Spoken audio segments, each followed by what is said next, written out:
23,658 करोड़ 17 लाख रुपए का बजट आज प्रस्तुत किया है। यह बजट 2025-26 के संशोधित आंकड़ों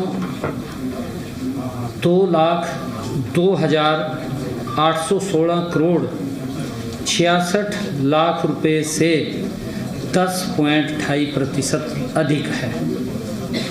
इस बजट का भी प्रदेश के नागरिकों ने इस बजट के अंदर प्रदेश के नागरिकों के सुझाव के अनुरूप ये बजट बनाया गया है। यह परंपरा वर्ष 2020 में आदरणीय मनोहर लाल जी द्वारा शुरू की गई थी।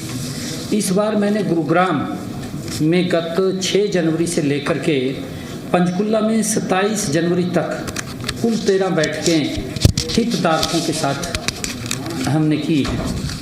इनमें से कुल 2,199 सुझाव प्राप्त हुए हैं। इसके अलावा मैंने AI चैट बॉट पर 12,400 सुझाव वो हमें प्राप्त हुए हैं।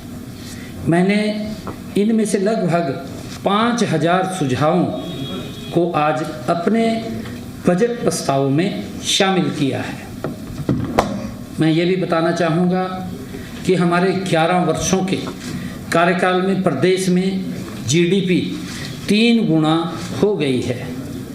वर्ष 2014-15 में GDP 4,37,145 करोड़ रुपए थी, जो 2025-26 में अनुमानित GDP 13,67,769 करोड़ रुपए हुई है।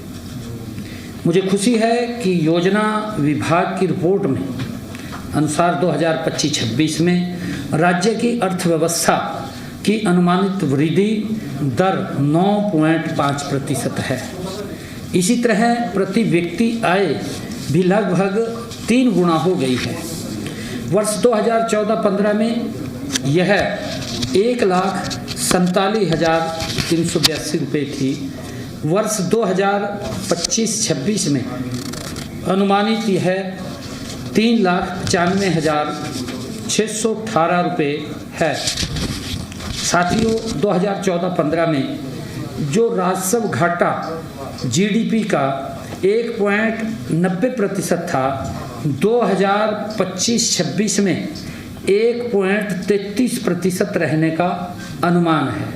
वर्ष 2026-27 में इसे 0.87% तक सीमित रखने का हमारा लक्ष्य है। प्रभावी राजस्व घाटा वर्ष 2014-15 में GDP का 1.90% था, जो 2025-26 में कम होकर के 0.86% ये रहने का अनुमान है। इसे वर्ष 2026-27 में कम करके 0.41% रहने का ये अनुमान है। ये हमने इसका लक्ष्य रखा है और मुझे खुशी है कि 16वें वित्त आयोग की सिफारिशों के अनुसार वर्ष 2026 से वर्ष 2031 तक केंद्रीय करों में हिस्सा अब और अधिक बढ़कर के 1.361% रहेगा। वर्ष 2021 से वर्ष 2026 के मुकाबले में यह बढ़ोतरी 24.52% की है। यह वृद्धि देश के सभी 28 राज्यों में सर्वाधिक है। ये हमारे लिए बड़ी खुशी की बात है। इसके लिए मैं देश के यशस्वी प्रधानमंत्री आदरणीय नरेंद्र मोदी जी, माननीय केंद्रीय वित्त मंत्री श्रीमती निर्मला सीतारमण जी और 16वें वित्त आयोग के चेयरमैन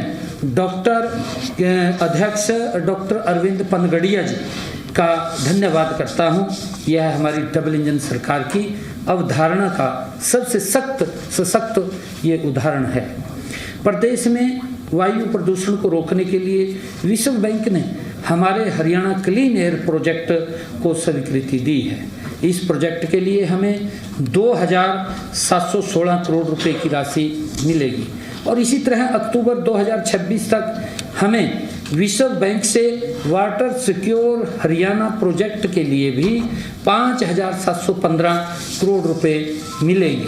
मुझे विश्वास है कि हरियाणा AI मिशन के लिए भी 474 करोड़ रुपए की स्वीकृति विश्व बैंक से मिल जाएगी और इस मिशन के तहत 1 लाख युवाओं को AI मिशन के प्रशिक्षण उनको दिया जाएगा।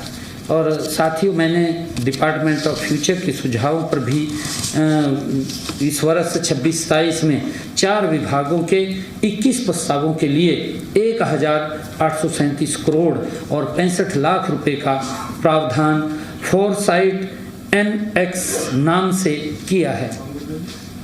साथियों, राजकोषीय उत्तरदायित्व तथा बजट प्रबंधन अधिनियम 2003 के अनुसार राज्य सरकार का राजकोषीय घाटा उस राज्य की वर्ष GDP के 3% से कम होना चाहिए। हम सब जानते हैं कि जो एक नीति आयोग ने एक लिमिट रखी है 3% की रखी है और 3% 2014-15 में यह जो लोन लेने की अवधि थी वो 2.88% था।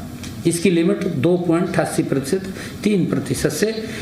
हर्ष की बात है कि 2025-26 में राजकोषीय घाटा GDP 2.66% रहने का अनुमान है, 2.66%। इससे स्पष्ट है कि हमने अपने लक्ष्य से भी अधिक कुशल वित्तीय प्रबंधन ये किया है और 26-27 में इसे कम करते हुए GDP का 2.65% तक रहने का हमने लक्ष्य रखा है।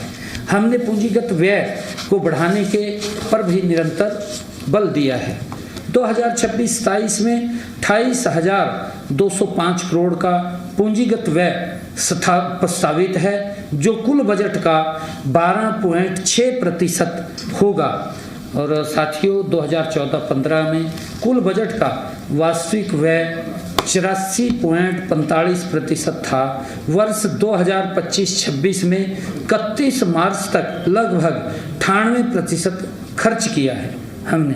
जो लक्ष्य था ये इतिहास में पहली बार हुआ है। अगर हरियाणा के इतिहास में देखेंगे कि हमने जो बजट का 100% में से 98% उसको खर्च किया है। अब इस बजट 70 में प्रदेश